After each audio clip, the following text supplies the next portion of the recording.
Hey everybody, Scoutcrafter here again. Mishmash Monday. Boy, have we got an episode planned for you today. And I have to tell you, this one's a tough one to put together because there's so much information I want to convey to you.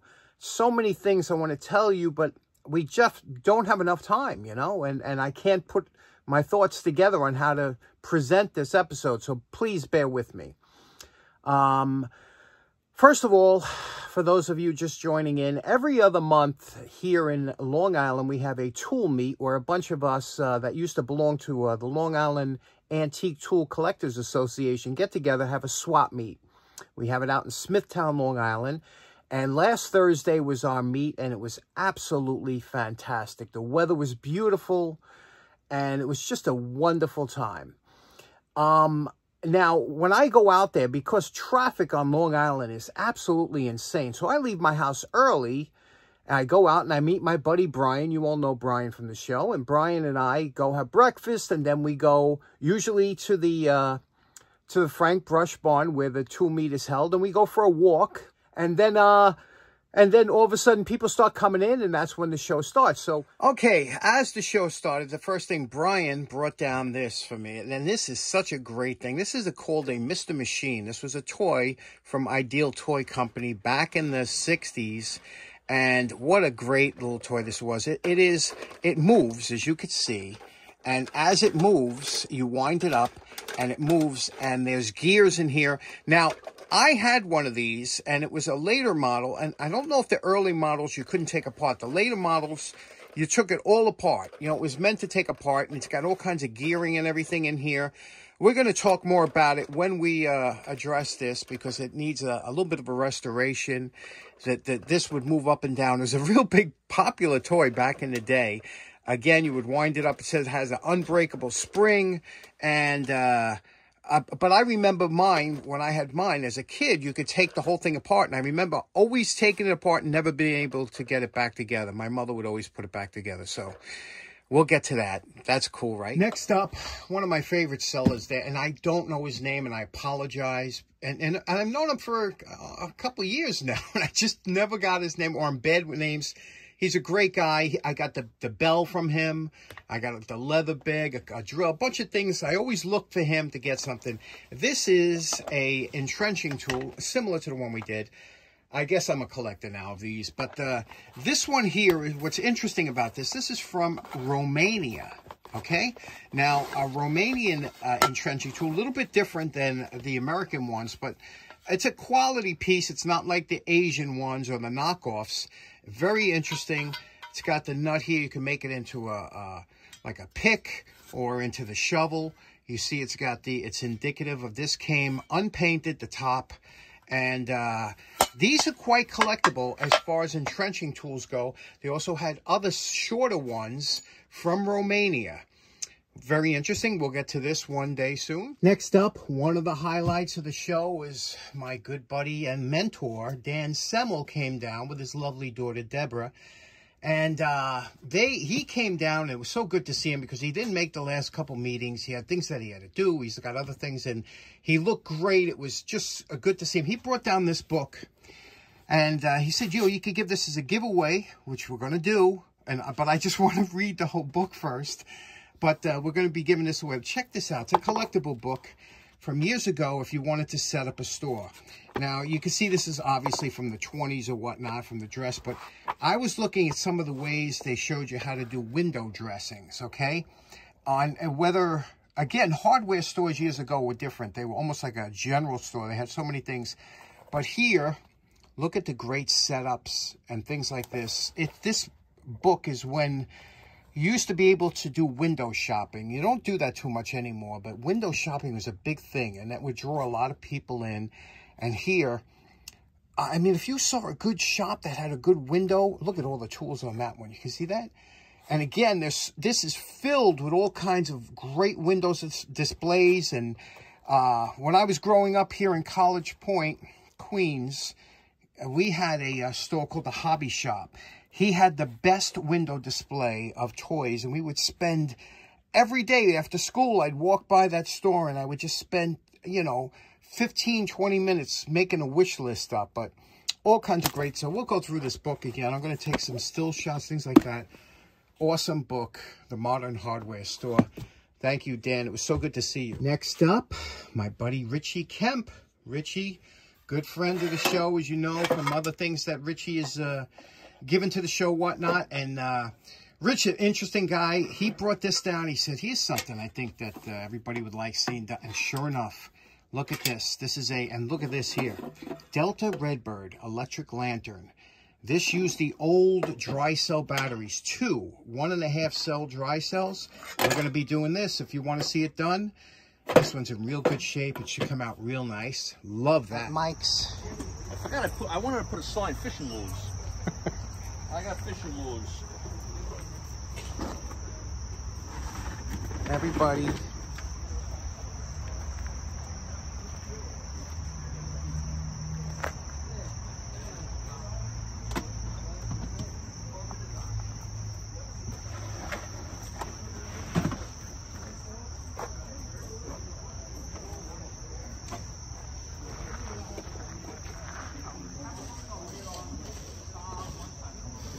This is Mike's adjustable plane. Now check this out. You see that? You screw those screws in and that adjusts. So you can make the plane if you have a surface that's kind of concave or... Isn't that cool? Very cool. One of the coolest coping saws I've ever seen. Look at that. Oh, John, I got something. That's what I want. Mike is an avid carver of all different things. He likes to do, these are shorebirds and also shotgun shells. It's a work in progress, really nice. Next up, Mike the Fireman. You know Mike, you see him on every time we talk about it. Mike has the best dollar table of anywhere. You could find these at the dollar table. And come on, you got to be kidding me, right? Beautiful. Look at this. At one time, somebody was $6.99. Now, I always tell you, you got to be careful. The ones that are USA made are good. This might be an Asian one, but it's always good for a giveaway or something like that or whatever. This one here is a made in USA, and I don't know what make this is, but look at that. It's got an unusual profile here, unusual head. Oh, this will be a nice one, right? I don't know who. It says made in the USA on the bottom. I don't know who did it or whatever, but it is a beautiful quality hammer. And then this drill. Now, we did one of these on the show before. This is a Craftsman. Look at that. $1 Craftsman drill. This had a spindle lock. I don't know if it was a spring-loaded button here to lock the spindle. I don't know. We have to clean it up, but it does. I'm sure this works. Just looking at the cord is in good shape. Usually these cords are in bad shape. This one's in really good shape, and it's a grounded cord. So what do you say, Craftsman? Okay, it's not after grounded cord. Let's plug it in, and I guarantee it works. We're plugged in. This is a beefy drill, huh? And it's all smooth polished. This would come out great. Let's try it out.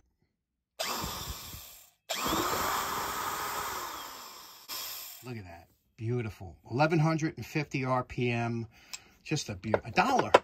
Mike's got the best dollar tables going. Next up, here's a tool I actually bought. Again, I did stop buying tools, but I do, you know, this is $3, and it was from the guy I got the shovel from, who I can't remember. I'll know his name next time, I promise. Look at this. This is like a leather, it looks like alligator, right? That case on here. And check out what this is. Can you see what it says? It says Easy Mark. Okay, I don't know if you can make it out. Easy Mark, 3.5 butt gauge, Los Angeles, California, pat pending. You know what this is? Take a look. Yep, that's right. When you have to put hinges into a door, you know how you got to mortise that little area to put the hinge in so it lays flat? Well, you would take this, you would put it on, you would strike this with a hammer, and this is all sharp. See here? It's all sharp around here. It would make the mortise, and then you would just chisel it out. What do you think of that, huh? Isn't that a pretty unusual tool? I bet you Dan would have picked some. Dan likes stuff like this. That's why I bought it. He had the 4 planes were carving the groove in the inside of the barrel. He had the 4 of them. Next up, we come to my 2 brothers from another mother, Mike and Roger. These guys are absolutely fantastic. I know them both for many years. Just great guys. And they always bring down something for the show. They enjoy the channel. Check this out. Mike had this on his table, and I was like, look at this. And look at that. $2, right? But check this out. They always have fantastic... Everybody goes there, gets something from their table. You see what this is? This is one of those... you could put this for the oil fill or something like that you don't have to... And it opens and closes. Look. What a nice... This will clean up so nice. Look at that. Opening. You could put that right there for your fill. And when you want to fill something up, you just lift this up, fill it, and then look at the seal. This thing floats over there. You have a perfect seal. There's nothing that gets in there. Isn't that beautiful? Next, that I saw on Roger's table, they set up their table next to it. It's kind of the same table. Look at this. And I was wondering if anybody out there can identify this, what it's for, what it's used for. You know I'm a crowbar guy, right? This here is made by Doro. Can you see that? Doro, forged USA, number 2190. 2190. Now, you could see here the little catch here. I thought it was for tweaking like wood floors or something if you wanted to, but whatever the case may be, big crowbar. On the other side of the crowbar, again, this is about almost 30 inches, I guess. It's got kind of knurling on here, right? So it's no slip with a little bit of a lip. It's a beautiful crowbar, isn't it? Now, I had no idea what this bar was for. I just knew it was just beautiful, well made. I could tell the type of steel. Remember, I was telling you different types of steels, especially from the 20s. Anyway, I went to the International Catalog, the archive of International Tool Catalog Archive, which has all catalogs from every tool company.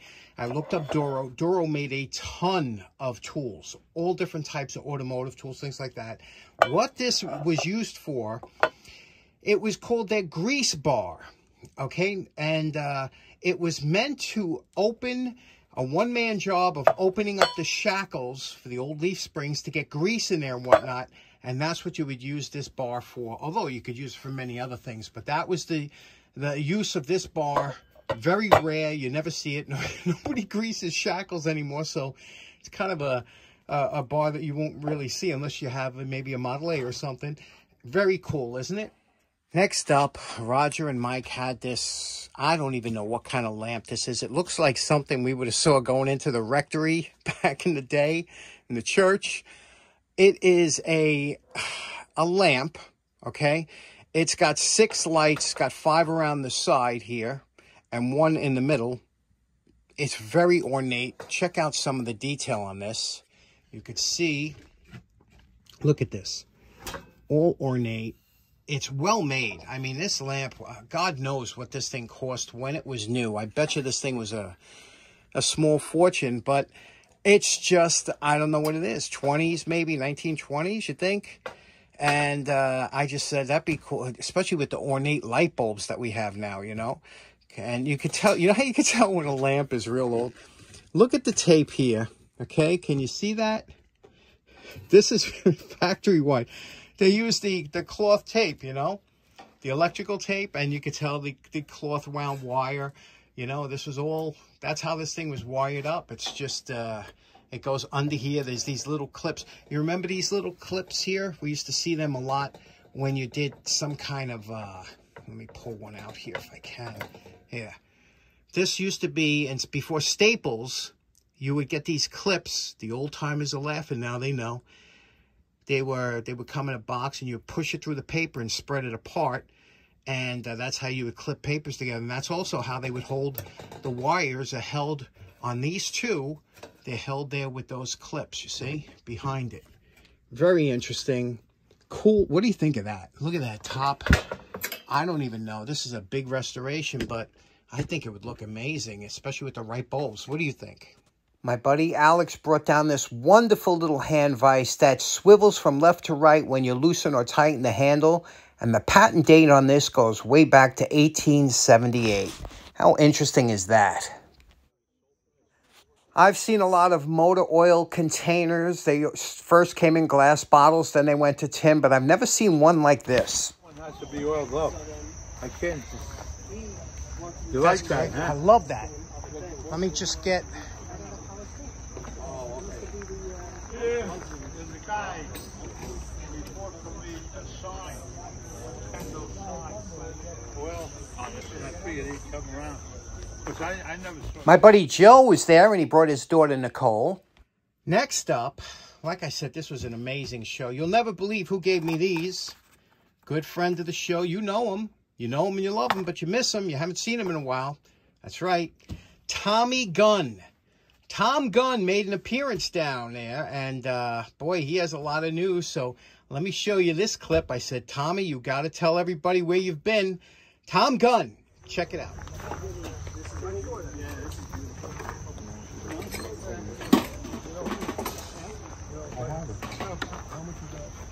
40 bucks. 40. What'd you say on this? 70. I'm telling you, it's worth every penny. Tommy, John! so tell everybody out in YouTube land who miss you so much. I'm used to being behind the camera, not in front of it. Everybody misses you so much. What happened? So you're going to Florida yeah, now. so You're that moving was to the plan. Florida. We decided about a year ago we were going to move to Florida. So just that last year to get everything ready around the house. Are you going to start a... Yes, I don't know. And now this is Yeah, just I some of think the I'm gonna- some of yeah. the heavy Well, stuff. you missed all the action. They were like... You already scavengers. sold a lot, Oh, right? tons. See what I mean? But you know what? You always bought good stuff. You never bought junk. That's everything here. That's a nice one, man. That's a you know why that's good? The badges. When you get these in good shape. Next up, my buddy Bruce Groton. You know Bruce. Look what Bruce got me. This was a beautiful... I have a few of the washboard. This one's a small one. Glass ribbed.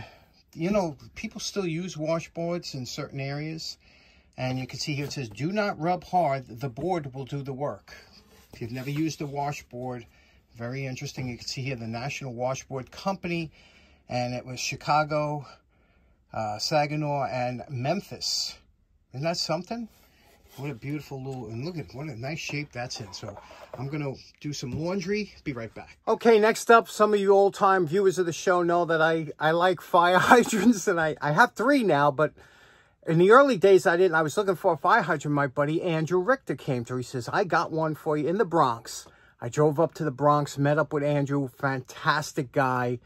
What a great guy. Anyway, Andrew, I've got my fire hydrant out there. You know it. You've probably seen it in an old episode. But now, Andrew said, he dropped me an email. He says, I'm thinking of coming by the Long Island show. It's a big ride. It's about an hour and a half from the Bronx. I said, Andrew, if you can get here, I think you'd enjoy it. He came. What a great time he had. Everybody loved Andrew. And he brought down a couple things. He says, here, if you want them. But I don't have the room for this stuff. Great stuff he brought down. Some of the, I took some footage of it, and he wound up giving it away. The guys all loved Andrew. I hope he makes it to the next show. I know it's a long trip. Let me show you. All right, go ahead. Look at the gearing back here.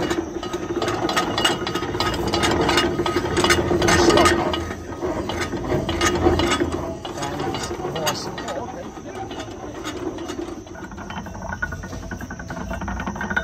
Okay, good. Andrew brought down a couple of these valves, Victaulic valve. I love all kinds of valves.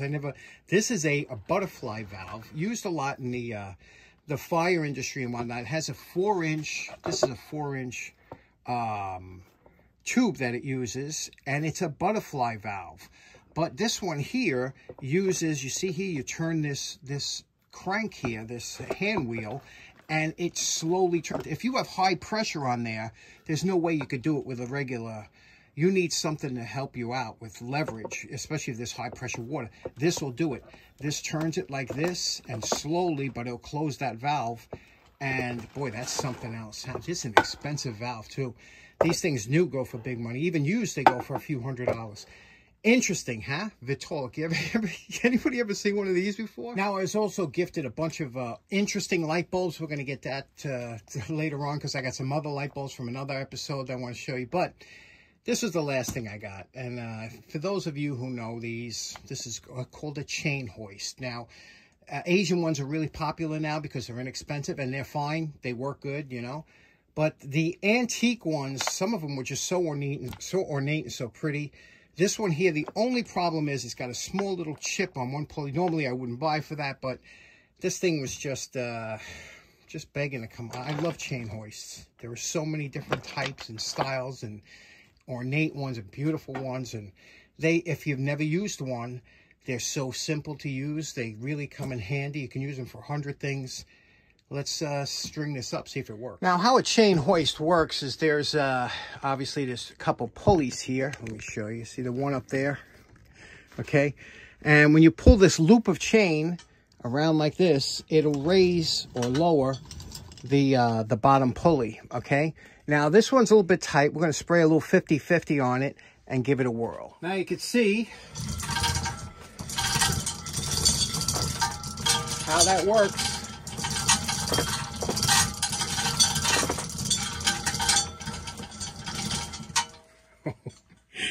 Oh, this is so good. That is so cool. The side effects of using a chain hoist, you get chain hoist hands. 500 pounds, that's good for that one. Funny thing, while we were having our show, there was some women pulling up in the car, and then all of a sudden the trailer pulled up with a bunch of goats. They had goat yoga there at that night, and it just happened to fall on the night we were there. Goat yoga. Have you ever heard of it before? It's the internet sensation. It's where you practice a little bit of yoga. You bring some mats down, you lay them down, and then they have goats walk amongst and on top of you, baby goats. And it looked like a lot of fun. It was $35 per person for an hour. And they had like 1,000 people they had to turn away. That's how popular it is. But goat yoga. Anybody ever hear of that before? Check it out. How you doing?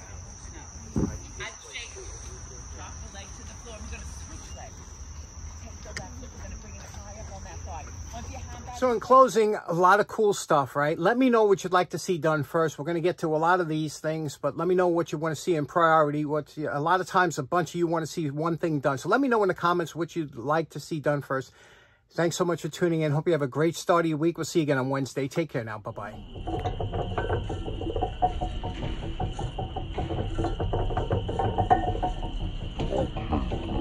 That works.